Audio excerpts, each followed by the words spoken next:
നമസ്കാരം.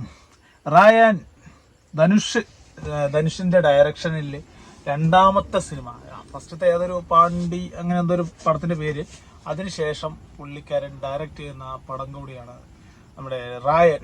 Sun pictures Kalanithi Maran ആ ഒരു വലിയൊരു ടീമാണ് ഈ പടം നിർമ്മിച്ചിരിക്കുന്നത്. അതില് മ്യൂസിക് ചെയ്തിരിക്കുന്നത് നമ്മുടെ AR റഹ്മാൻ. കഥയും ഡയറക്ഷനും എല്ലാം ധനുഷ് തന്നെയാണ്. കാളിദാസ് ജയറാം, പിന്നെ അപർണ ബാലമുരളി, അങ്ങനെ കുറെ പേര് ഇതിനകത്ത് നിലവിൽ ആ ബീസ്റ്റിലൊക്കെ മറ്റേ ഫോൺ ചെയ്തുകൊണ്ടിരിക്കുന്ന മറ്റേ പുള്ളിയില്, ആ പുള്ളിയുടെ ഇതിലുണ്ട്. SJ സൂര്യ, അങ്ങനെ കുറച്ച് നീണ്ട നേര ഈ ഒരു പടത്തിലുണ്ട്. പടത്തിനെ കുറിച്ച് പറയുകയാണെങ്കിൽ തീപ്പടം, ഒരു തീ, അത് തന്നെയാണ് ഈ പടത്തിനെ കുറിച്ച് പറയാനുള്ളത്.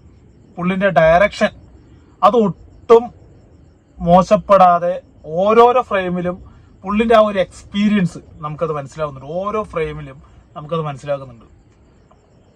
പടത്തിന്റെ കഥയായിക്കോട്ടെ, ആ കഥ സഞ്ചരിക്കുന്ന രീതി ആയിക്കോട്ടെ, ആ ഒഴുക്കൊരു ഫ്ലോ, ആ ഫ്ലോയിൽ നമ്മളും കൂടെ സഞ്ചരിക്കുന്ന പോലെ ആക്കി എടുത്തിട്ടുണ്ട്. ആ ഒരു നല്ല ത്രില്ലിംഗ് ആണ് പടം. A സർട്ടിഫിക്കറ്റ് ആണ്. വയലൻസ് കൂടുതലുണ്ട് എന്ന് പറഞ്ഞിട്ട് A സർട്ടിഫിക്കറ്റ് ആണ് പടം. അതല്ലാതെ ഇതൊരു ഫാമിലി ആയിട്ട് കാണാൻ പറ്റായികയോ അല്ലെങ്കിൽ കുട്ടികളായിട്ട് കാണാൻ പറ്റുക അങ്ങനെയൊന്നുമില്ല. വയലൻസ് കൂടുതലാണ്. അതുകൊണ്ട് എല്ലാം ഓപ്പൺ ആയിട്ട് കാണിക്കുന്നില്ല, ബ്ലഡിന്റെ ഇത് കുറച്ച് കൂടുതലായിട്ട് കാണിക്കുന്നുണ്ട്.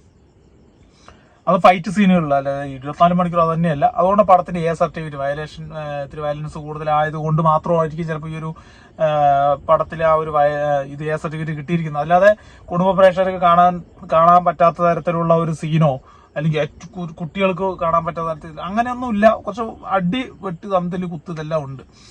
അത് നമ്മുടെ KGF ഉണ്ടല്ലോ, മറ്റേ എല്ലാവർക്കും KGF ഇഷ്ടപ്പെട്ടു. അതുപോലെ തന്നെയാണ് ഈ ഒരു പടത്തിന് A സർട്ടിഫിക്കറ്റ് കിട്ടിയത്. യാതൊരു ഇതില്ല, വയലൻസ് കൂടുതലൊന്നും മാത്രമേ ഉള്ളൂ. അത് ഈ ഒരു പടത്തിന് അത്രത്തോളം ഒരു ഇതൊന്നും നിലവിൽ കാണാനില്ല. അതുകൊണ്ട് എല്ലാ ഫാമിലി ഓഡിയൻസിനും ഇഷ്ടപ്പെടുന്ന തരത്തിലൊരു പടമാണ് നമ്മുടെ റായൻ എന്ന് പറഞ്ഞ പടം.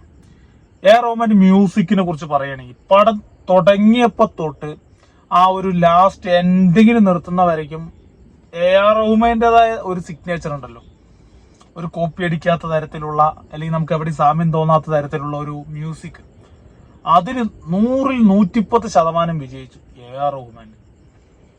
അതാണ് നമ്മൾ ഇന്ത്യൻ ടൂലൊക്കെ മിസ് ചെയ്തെന്നൊക്കെ നമുക്ക് പറയില്ലേ. അത് അതിൻ്റെതായ സാങ്കേതിക കാരണങ്ങൾ അവർ അതിന്റെ ഡയറക്ടർമാരും കാര്യങ്ങളെല്ലാം പറഞ്ഞു. ഇതിങ്ങനെയായിരുന്നു അന്ന് ആ ഒരു ഷൂട്ടിങ്ങിന്റെ തുടങ്ങുമായിരുന്നു. ഇന്നിപ്പോ അതിന്റെ ഇടയ്ക്കാണ് ഈ ഒരു പടം കൂടി വന്നത്. അപ്പൊ അനിരുദ്ധിനായിരുന്നു ഒഴിവ്, അപ്പൊ പുള്ളിക്കാൻ കൊടുത്തു എന്നൊക്കെ പറയാം. അതൊക്കെ അവരുടേതായ ഇഷ്ടം. പക്ഷേ AR റഹ്മാൻ തന്നെയാണ്. അതിലൊരു മാറ്റില്ല. പുള്ളിന്റെ സിഗ്നേച്ചർ പതിച്ചു വെച്ചിട്ടുണ്ട്. ഓരോരോ സീന്, ഓരോരോ മ്യൂസിക്, ഓരോ സീനിലൊരു ഓരോരോ ബീജം കയറി വരുന്നതാണെങ്കിൽ കൂടി അത് എക്സ്ട്രാ ഓർഡിനറി സാധനങ്ങളാണ് വെച്ചിരിക്കുന്നത്. അടിപൊളിയാണ്. കഥയെക്കുറിച്ച് പറയുകയാണെങ്കിൽ ഒരു 3 വഴിക്ക് പോകുന്ന ഒരു കഥ എല്ലാം കൂടി ഫ്ലോ ചെയ്തിട്ട് ഒരാളുടെ അടുത്തേക്ക് വന്ന് ഇങ്ങനെ നിൽക്കുമല്ലോ, അതെല്ലാം പുള്ളിനെ ടച്ച് ചെയ്തിട്ടാ പോകുന്നത്. അങ്ങനെ ഈ ഒരു ഒഴുക്കി കൊണ്ടുപോയിട്ട് ഇന്റർവ്യൂ പോർഷനിൽ കൊണ്ട് നിർത്തിയ ഒരു ഭാഗമുണ്ട് എന്റെ മോനെ. അത് ഒരു രക്ഷയില്ലാത്ത കിടുക്കി കളഞ്ഞു. അത് ഇന്റർവ്യൂല് വരെ. പടം 2 മണിക്കൂർ 40 മിനിറ്റ് അങ്ങനെ എന്തോണ് പടത്തിന്റെ ലെങ്ത്. പക്ഷെ 2 മണിക്കൂർ, ഒരു 2.5 മണിക്കൂർ കൊണ്ട് പടം പറഞ്ഞു തീർക്കേണ്ടതുള്ളൂ. പക്ഷെ എനിക്ക് പേഴ്സണലായി തോന്നിയത് ഇന്റർവ്യൂലിന് ശേഷം കുറച്ചങ്ങോട്ട് പോയി, ഇന്റർവ്യൂലിന്റെ ആ ഒരു മിഡിൽ ഭാഗത്ത് എത്തുന്ന സമയത്ത് ചെറിയൊരു എഴച്ചൽ പോലെ ഒരു ഫീല് എനിക്ക് വന്നിട്ടുണ്ടായിരുന്നു. അതിനുശേഷം പിന്നെ പടം അങ്ങനെ പോയി, അങ്ങനെ ഒരു എൻഡ് ചെയ്ത് നിർത്തിയതിൽ വളരെ ഹാപ്പിയാണ്. എന്തായാലും പടം എനിക്ക് ഭയങ്കര രീതിയിൽ, വലിയ രീതിയിൽ ഹാപ്പിയാണ്. എന്ന് വെച്ചാൽ മൊത്തം സാറ്റിസ്ഫൈഡ് എന്നൊക്കെ പറയുമല്ലോ നമുക്ക്. അങ്ങനെ ഒരു പടമാണ്. ഗൂസ് പംപ്സ് വരേണ്ട സീനുകളെല്ലാം ഉണ്ട്.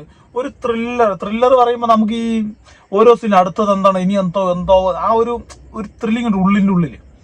ഒരു എന്താ പറയുക, ബും ബും ബും എന്നുള്ളൊരു, അത് ഈ പടത്തിൽ പടം കാണുമ്പോൾ നിങ്ങൾ കിട്ടും. ഓരോ സീനിലും അതിലൊരു 2-3 ഫ്രെയിമുകളുണ്ട്. എന്ന് വെച്ചാൽ പുള്ളി വരുന്ന ആ സ്മോക്കിന്റെ അതെല്ലാം ഗംഭീരം എടുത്തിട്ടുണ്ട്. പിന്നെ ഒരു ബ്ലാക്ക് ആൻഡ് വൈറ്റിലെ ഒരു ഫ്ലാഷ് ബാക്ക് എല്ലാം ഉണ്ട്. അതെല്ലാം അടിപൊളി അതിഗംഭീരമായിട്ട് എടുത്തിട്ടുണ്ട്. പിന്നെ ഫ്ലാഷ് ബാക്ക് ഒക്കെ പറയുമ്പോൾ നമുക്കൊരു ആകുന്ന ലെവലിലാണ് ചെയ്തിരിക്കുന്നത്. പിന്നെ എനിക്ക് ചില സ്ഥലങ്ങളിൽ എനിക്ക് റായൻ എന്ന് പറഞ്ഞ ഒരു വ്യക്തിന്റെ സൗണ്ടും ചില സീനുകളിലെ ആ ഒരു ഇതൊക്കെ കണ്ടപ്പോൾ നമ്മുടെ ബിഗിലെ റായപ്പൻ, നമ്മുടെ തളപതി ചെയ്ത റായപ്പന്റെ ആ ഒരു സീനുണ്ടല്ലോ, ആ ഒരു ഇതായിട്ട് സാമ്യം തോന്നി. ആ പുള്ളി ചിരിക്കില്ല, ഇതിൽ പുള്ളി ചിരിക്കില്ല. ഇതിൽ പുള്ളി ചിരിക്കില്ല, വല്ലപ്പോഴും ചിരിക്കുള്ളൂ, പെങ്ങൾക്ക് വേണ്ടിയിട്ടുള്ള ചിരിയ തന്നെയാണ്. ആ ഒരു ട്രെയിലറിൽ കണ്ട പോലെ തന്നെയാണ്. ആളൊരു സൈലന്റ് ആണ്, സാധാരണ തന്നെയാണ്. അവന്റെ ജീവിതത്തിലോട്ട് കടന്നു വരുന്ന ഓരോരോ പ്രശ്നങ്ങളും അവൻ അറിയാതെ ഉണ്ടാവുന്ന ഓരോരോ കാര്യങ്ങളുമാണ് ഈ പടം കഥ പറഞ്ഞു പോണത്. ഒരു മെയിനായിട്ടുള്ള നെട്ടും തൂണ്, അവർക്ക് 2 അനിയന്മാര്, അതിന്റെ താഴെ ഒരു പെങ്ങള്, ഇവരുമായിട്ട് പോകുന്ന ഒരു ജീവിതത്തിന്റെ അടിയിലോട്ട് ഓരോരോ പ്രശ്നങ്ങൾ കടന്നു വരുന്ന തരത്തിലാണ്. കാളിദാസ് ജയറാം അത് അടിപൊളിയായി ചെയ്തിട്ടുണ്ട്. പുള്ളിക്ക് ഇവിടെ വേഷമില്ലാത്തുള്ളൂ, അവിടെ നല്ല വേഷമുണ്ട്. അതിർത്തി മാറിയ നല്ല വേഷമുണ്ട് പുള്ളിക്ക്. ആ രീതി നല്ല രീതിയിൽ ചെയ്തു വെച്ചിട്ടുണ്ട്. പിന്നെ വില്ലൻ എച്ച് സൂര്യ അറിയാലോ, നമുക്ക് പുള്ളിന്റെ ഓരോരോ സൗണ്ടും ഓരോരോ മാനറിസവും നമുക്കൊരു വില്ലൻ, ഒരു നായകന്റെ അടുത്ത് തോന്നുന്നതിനേക്കാൾ ഇഷ്ടം ഒരു വില്ലന്റെ അടുത്ത് തോന്നുന്നുണ്ടെങ്കിൽ അതിന്റെ പേരാണ് എസ്.ജെ. സൂര്യ. ആ എസ്.ജെ. സൂര്യ എന്ന് പറഞ്ഞ വ്യക്തി ഇതില് പുള്ളിക്ക് കൊടുത്ത റോൾ അതിൻ്റെതായ മികവിൽ പുള്ളി ചെയ്തിട്ടുണ്ട്. നമുക്കൊരു എസ്.ജെ. സൂര്യ വില്ലനാണ് എന്ന് പറയുമ്പോൾ ഇതിൽ എന്തെങ്കിലും പുള്ളിൻ്റെതായ ഒരു ഇതുണ്ടാവും പറയും, പക്ഷെ ആ രീതിയിൽ തന്നെ കൊണ്ട് നിർത്തിയിട്ടുണ്ട്. പിന്നെ പ്രകാശ് രാജ്, പുള്ളി ഒരു IPS ഓഫീസറായിട്ടാണ് ഇതിൽ വന്നിരിക്കുന്നത്. വില്ലന്മാരനെയൊക്കെ അടക്കി ഭരിക്കാനുള്ള ഒരു തീയുമായിട്ടാണ് പുള്ളി വരുന്നത്. ആ തീ നല്ല രീതിയിൽ കത്തി, പുള്ളിൻ്റെതായ വേഷം നല്ല രീതിയിൽ ത്രൂ ഔട്ടൊന്നുമില്ല, കുറച്ച് സീനുകൾ പുള്ളിക്ക് എണ്ണാവുന്ന കുറച്ച് സീനുകളിൽ പുള്ളിയുണ്ട്. അതെല്ലാം അടിപൊളിയായി ചെയ്യുന്നുണ്ട്. ഇതിൽ അഭിനയിച്ച് പിന്നെ അപർണ ബാലമുരളി തനി ഒരു തമിഴെത്തി, അതെങ്ങനെയാണോ അത് അങ്ങനെ കാണിച്ചതായിരുന്നു നമ്മുടെ സൂറ റിപ്പോർട്ടർ എന്ന് പറഞ്ഞ പടത്തിൽ. ഇതിൽ വരുന്ന സമയത്ത് ലോക്കൽ തമിഴ് എങ്ങനെയാണോ ആ രീതിയിൽ ഒരു പാട്ട് സീനൊക്കെ ഉണ്ട്. എന്താ തനി എന്താ പറയാ, ഇങ്ങനെ വെച്ച് സെഞ്ചിട്ട് ആ ലെവലാണ്. അത് തന്നെയാണ് ഈ പടത്തിന്റെ വയലൻസ് കൂടുതലാണ്, അങ്ങനെയുള്ള കുറച്ച് കാരണങ്ങളൊക്കെ എല്ലാം നിലവിലുണ്ട്. അതും പറഞ്ഞ് പടത്തിനെ ഡിഗ്രേഡ് ചെയ്യുകയല്ല, പക്ഷെ പടം ഗംഭീര പടമാണ്. നമുക്ക് ഒരു 2.25 മണിക്കൂറിൽ 2:40 മിനിറ്റിൽ നല്ലൊരു തിയേറ്റർ എക്സ്പീരിയൻസ് തരുന്ന ഒരു പടം തന്നെയാണ് നമ്മുടെ റായൻ എന്ന് പറഞ്ഞ ഇത്. ഫ്ലാഷ് ബാക്ക് ആയിക്കോട്ടെ, ഒരു ചെറിയ ട്വിസ്റ്റ് വരുന്നുണ്ട്. ഞാൻ പറഞ്ഞു ഇന്റർവെല്ലിന്റെ ശേഷവും ക്ലൈമാക്സിന്റെ മിഡിലിൽ ഒരു ചെറിയൊരു നമുക്കൊരു ലാഗ് ഫീൽ ചെയ്യും. അത് കുറച്ച് നേരത്തേക്ക്, പിന്നെ അത് പഴയ പടിക്ക് തന്നെ വരും. പിന്നെ പടത്തിൽ മൊത്തത്തിലെടുത്ത് നോക്കുമ്പോൾ നമ്മൾ അതൊന്നും ശ്രദ്ധിക്കില്ല. എന്തായാലും ഡയറക്ഷൻ അത്യുഗ്രമായിട്ടുള്ളൊരു ഡയറക്ഷനാണ് പുള്ളി ചെയ്തിരിക്കുന്നത്. സെഞ്ചിട്ടെ അതുകൊണ്ട് എന്താ പറയാ, ഇപ്രാവശ്യം രായൻ സെഞ്ചിട്ടെ അത് തന്നെയാണ്. നമുക്ക് ഇന്ത്യൻ മഹാരാജ നല്ല രീതിയിൽ വരി, ഇന്ത്യൻ ഒന്ന് താന്നു, ഒന്നല്ല നല്ലോണം താന്നു. ഇപ്പോൾ റായൻ ഉയർത്തിക്കൊണ്ട് വന്നിരിക്കുകയാണ്. എന്തായാലും അടിപൊളി. ധനുഷിന്റെ പിന്നെ പറയണ്ടല്ലോ, ആ ഒരു ആ സ്ലോ മോഷൻ, ആ ഒരു സാഗ് ഉണ്ട് പുള്ളിന്റെ. ആ ഒരു സാഗ് ഇന്റർവെൽ പോർഷനിലും ഇന്റർവെല്ലിന് ശേഷം ഒരു നല്ല രീതിയിലൊരു സാഗ് ഉണ്ട്. അത് ഗംഭീരമായിട്ട് എടുത്തിട്ടുണ്ട്. തങ്കച്ചി പാസം ഉണ്ട്, പിന്നെ അനിയൻ പാസം ഉണ്ട്, നമ്മുടെ വലിയേട്ടൻ ഇതിലുണ്ട്, തങ്കച്ചി പാസം പേരുണ്ട്. ഇതെല്ലാം പടത്തിലുണ്ട്. പക്ഷെ ഇതൊന്നും നമുക്ക് ഉള്ളിനുള്ളിൽ തട്ടുന്ന പോലെയുള്ള ഓരോരോ സെന്റിമെന്റ് സീനുകളൊക്കെയാണ് അവിടെ നിലവിലുള്ളത്. അതിനനുസരിച്ചുള്ള ഒരു കഥകളാണ് പറയുന്നത്. ഇന്ന സാധനം ചെയ്യും ഇന്നത് എന്നൊക്കെ പറഞ്ഞിട്ട്. ഇതിൽ എനിക്കൊരു കോമഡി ആയിട്ട് തോന്നിയത്, ഇവിടെ ഞാൻ സ്പോയിലർ ഇതാക്കൊന്നുമല്ല, ഒരു മെയിൻ സീനില് ഈ പറഞ്ഞ പെൺകുട്ടി, ധനുഷിന്റെ പെങ്ങളായിട്ട് അഭിനയിച്ച പെൺകുട്ടി അവിടെ ഫൈറ്റ് ചെയ്യണം. വില്ലന്മാർ വരുന്ന സമയത്ത് ഫൈറ്റ് ചെയ്യണം. പുള്ളിക്കാരി കൈയും കൊണ്ടൊക്കെ എടുത്ത് അതൊക്കെ ആക്കുന്നുണ്ട്. അപ്പുറത്ത് നേഴ്സ് നിൽക്കുന്നുണ്ട്, അപ്പുറത്തെ ബെഡിൽ നമ്മുടെ ഇവൻ കിടന്നുറങ്ങും, മറ്റേ ഇഞ്ചുറി ആയിട്ട് ധനുഷ് കിടക്കുന്നുണ്ട്. അവന്റെ കൂടെ ഒരു അമ്മാവൻ വന്നിട്ടുണ്ട്, ആ പുള്ളിക്കാരൻ അവിടെ ഉണ്ട്. ഇതെല്ലാം കണ്ടിട്ട് ഈ പെണ്ണിനെ കഴുത്തി പിടിച്ചിങ്ങനെ ഇതാക്കിക്കൊണ്ടിരിക്കുകയാണ്. ശ്വാസം കിട്ടാതെ ഇപ്പം മരിക്കുന്നുള്ള ലെവലിൽ ഇങ്ങനെ പടഞ്ഞുകൊണ്ടിരിക്കുന്ന സമയത്ത് കയ്യിലൊരു അടുത്തൊരു കത്തിയുണ്ട്. കത്തിന് ഇങ്ങനെ തടവി നോക്കുകയാണ്, ഈ പെൺകുട്ടി തടവി നോക്കുകയാണ്.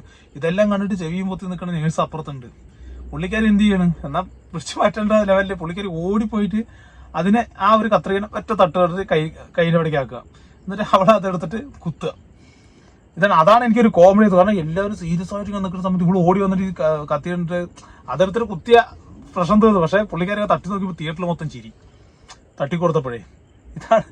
അതാണ് അല്ലയുടെ പടത്തിന്റെ തല്ല, ഇതാണ് ഒരു ചെറിയൊരു പോർഷനിൽ നമുക്ക് തോന്നിയത്. പക്ഷെ കോമഡി പറയുമ്പോൾ ലൈറ്റ് കോമഡികളെല്ലാം ഉണ്ട്.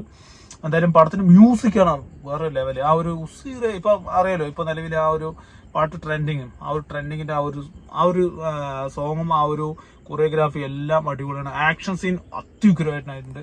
എന്തായാലും മസ്റ്റ് തിയേറ്റർ വാച്ച്. എന്തായാലും കിടു രായപ്പൻ തൂക്കി.